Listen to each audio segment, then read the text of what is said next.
Assalamualaikum warahmatullahi wabarakatuh. Selamat siang. Dalam kesempatan kali ini, saya ingin mempresentasikan sebuah proyek aplikasi dari program Visual Basic, di mana video ini juga sebuah jawaban dari tugas soal ujian akhir semester mata kuliah pemrograman visual, yang dimana dosen pengampunya yaitu Bapak Noviandri Eskom MSI.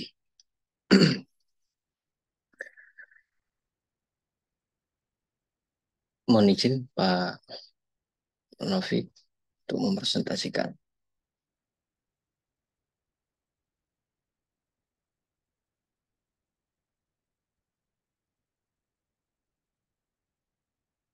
Baik, di sini saya sudah menyiapkan sebuah aplikasi dari program Visual Basic 6.0, di mana aplikasi ini sebenarnya pengembangan dari aplikasi sebelumnya, yaitu aplikasi kasir.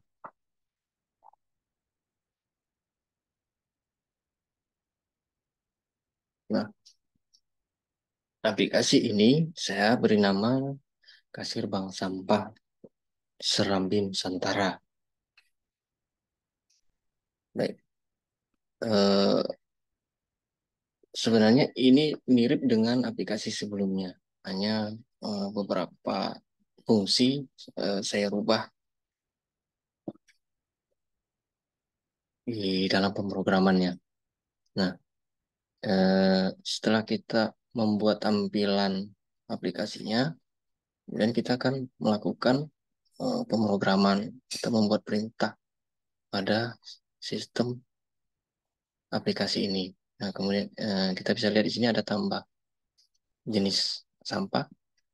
Nah, ini untuk nama bottomnya itu adalah bottom add jenis. Nah, kita klik 2 kali di sini untuk memasukkan perintahnya. Nah, di sini untuk bottom add jenis itu kita masukkan perintah list barang dot clear. Nah, di mana ketika kita mengklik tombol ini, maka eh, apa yang ada di dalam textbook ini akan otomatis dihapus gitu,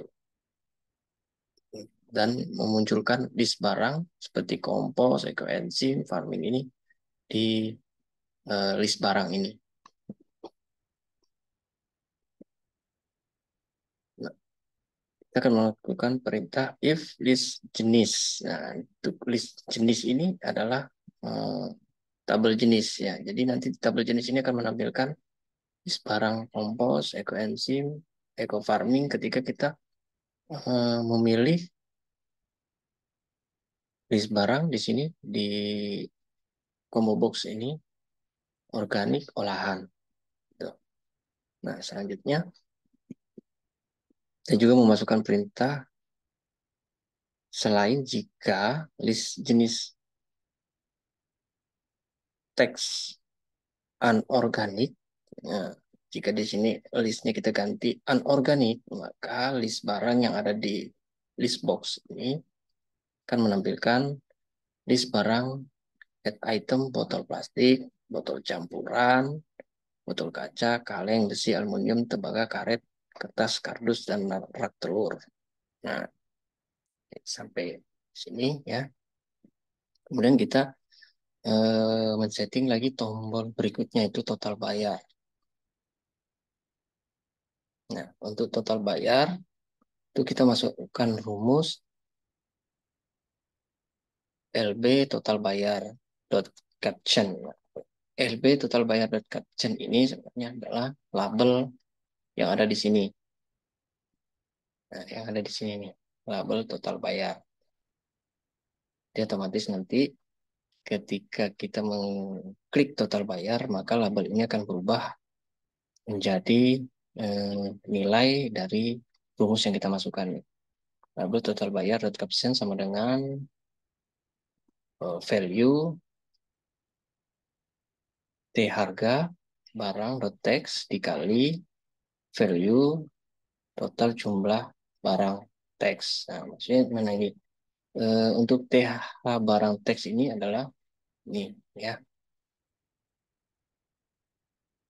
Kemudian untuk value jumlah barangnya teks itu ada di text box ini. Nah, jadi nanti kalau kita masukkan jumlah barangnya, dia akan menjumlahkan dari harga barang ini. Kemudian nanti totalnya akan muncul di sini, di label total bayar. Nah, kemudian clear ini untuk membersihkan semua apa namanya itu kondisi awal ini menjadi kosong. Kemudian exit ini untuk keluar. Untuk clear nih perintahnya itu nih ya. Jadi untuk ketika kita mengklik tombol clear maka T harga maksudnya textbox ya textbox harga ini akan dikosongkan. Kemudian text unix harga barang juga akan menjadi kosong. Total textbook jumlah barangnya juga kosong. Termasuk dengan label total bayar caption ya yang di sini. Yang ini juga akan dihilangkan, dihapus. Nah, selanjutnya untuk exit ini kita masukkan perintah N. Nah, perintah N ini untuk mengeluarkan atau menutup aplikasi ini. Selanjutnya di sini ada tombol fitur add bayar. Nah, tombol fitur add bayar ini untuk menyimpan data transaksi yang ada di sebelah ini ke dalam saldo setoran. Saldo setoran ini setiap textbooknya kita beri caption DB1, DB2, DB3, DB4, DB5, DB6 gitu ya. Nah, ini nanti isinya adalah total dari total bayar ini. Tuh, dipindahkan ke sini. Nah, selanjutnya ada tombol clear. Nah, untuk tombol clear ini untuk menghapus semua caption yang ada di sini. Baik DB1, DB2, DB6 sampai label total bayarnya di sini juga akan terhapus, bersihkan. Ya, di sini ada total bayar yang kedua, ya, di mana total bayar ini menjumlahkan semua saldo setoran yang ada di textbook 6 ini dan ditampilkan ke LB total beli. Ya, LB total beli. Ya, total beli itu ya ini sama dengan value DB1 ya, DB1, DB2, DB3, DB4, DB5, DB6.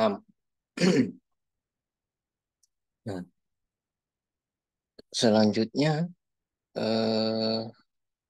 begini. Nah, ini ada tanggal. Nah, tanggal ini LB date. Nah, sorry. Kekunci. Nah,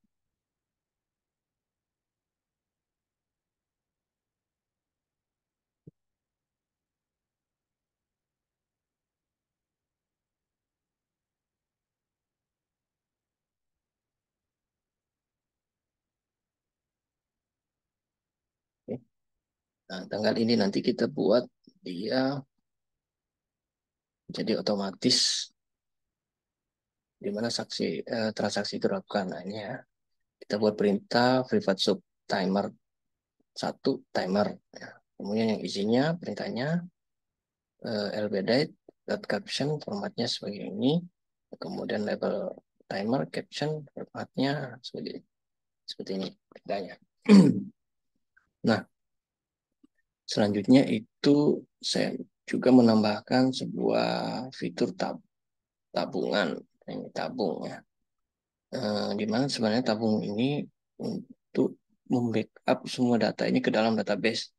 Hanya di sini fitur untuk VB6 ini belum lengkap, jadi saya nggak bisa mengintegrasikan data ke database. Nah, selanjutnya ada cek saldo. Nah, cek saldo ini kita akan diarahkan ke form berikutnya.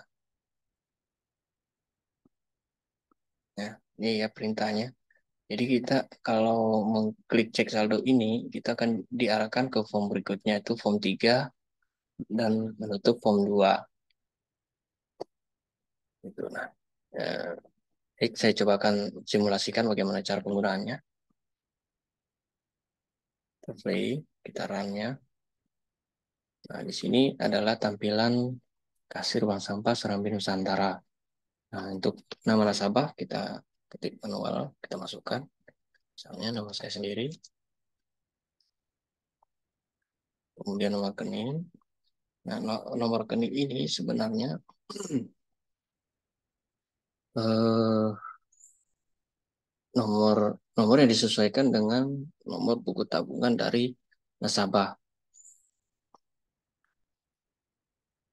Nah, saya perlu jelaskan bahwa kenapa saya memilih membuat kasir bank sampah Serambi Nusantara, yaitu aplikasi ini sebenarnya bertujuan untuk membantu eh, pengelola bank sampah unit di sebuah instansi pemerintah untuk mengelola sampah. Tuh. Jadi ini adalah untuk apa namanya itu membantu program pemerintah dalam mengelola sampah yang ada di lingkungan pemerintah daerah. Nah, selanjutnya di sini jenis sampah seperti yang tadi saya sampaikan. Ketika kita membeli anorganik, kemudian kita tambahkan jenis sampah. Nah, untuk anorganik, list sampahnya akan muncul di sini. List jenisnya akan muncul di sini.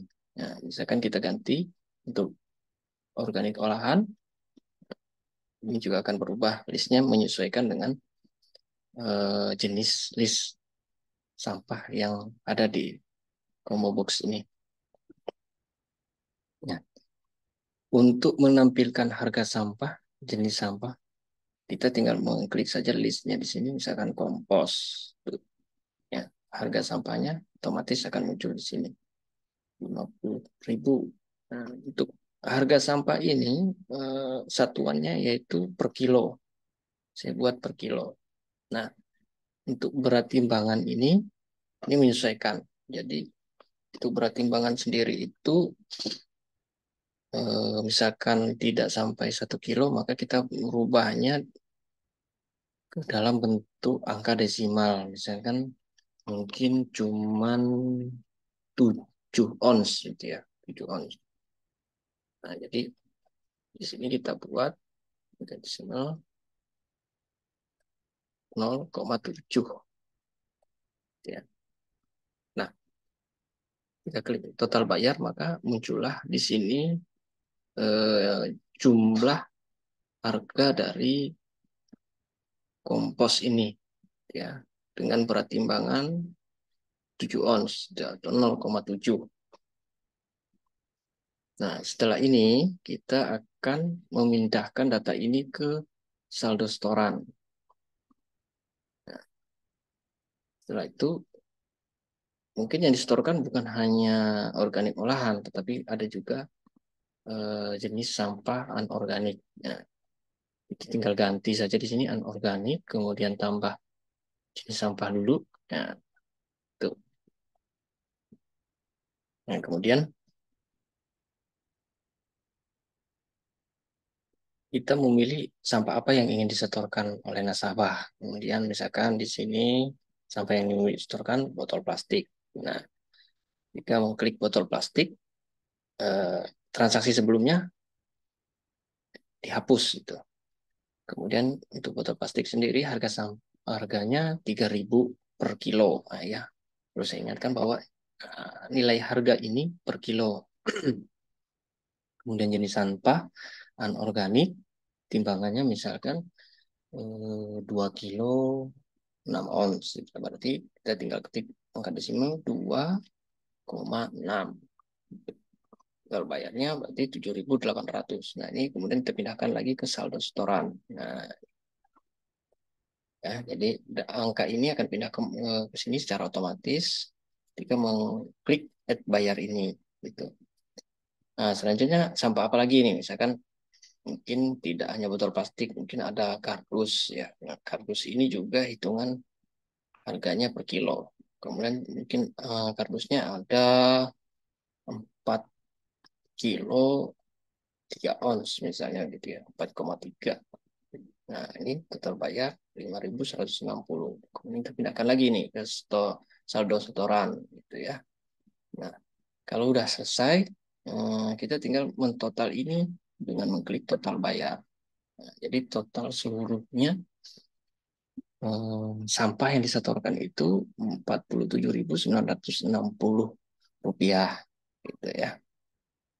Kemudian, nah ini seperti saya sampaikan tadi bahwa tanggalnya real time sesuai dengan waktu transaksi dilakukan. Begitu juga dengan timernya. Nah, kemudian setelah ini seharusnya kita menyimpan data ini ke database dengan mengklik tabung. Nah, hanya karena seperti yang saya sampaikan tadi bahwa fitur dari Visual Basic 6.0 ini tidak lengkap, mungkin pada saat penginstalan atau masih ada yang kurang dari instalasinya hingga tidak eh, bisa mengintegrasinya ke database, sehingga ini untuk tabungnya tidak sementara tidak bisa dilakukan. Nah, kemudian cek saldo. Nah, cek saldo ini kita akan diarahkan ke form berikutnya, yaitu buku tabungan. Nah, ini juga sebenarnya eh, belum diintegrasikan dengan baik, karena seharusnya ketika kita mengetik nama nasabah di sini, misalkan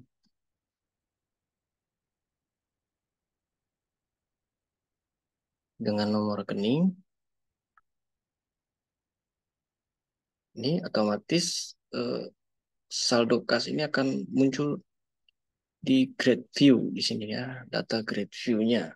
Nah, hanya di VB ini, di VB 6.0 ini saya tidak menemukan fitur grid view. Jadi saya juga tidak bisa menampilkan untuk apa namanya itu saldo kasnya di sini. Mungkin ke depan saya akan coba menyempurnakan aplikasi ini menggunakan versi Visual Basic yang lebih baik lagi. Nah, mungkin itu saja Bapak Noviandri Eskom MMSI selaku dosen pembimbing mata kuliah pemrograman visual.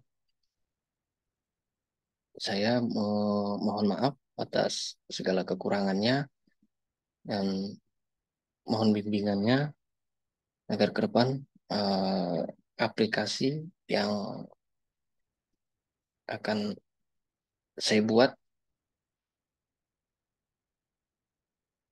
bisa menjadi lebih baik lagi. Terima kasih dan saya akhiri. Assalamualaikum warahmatullahi wabarakatuh.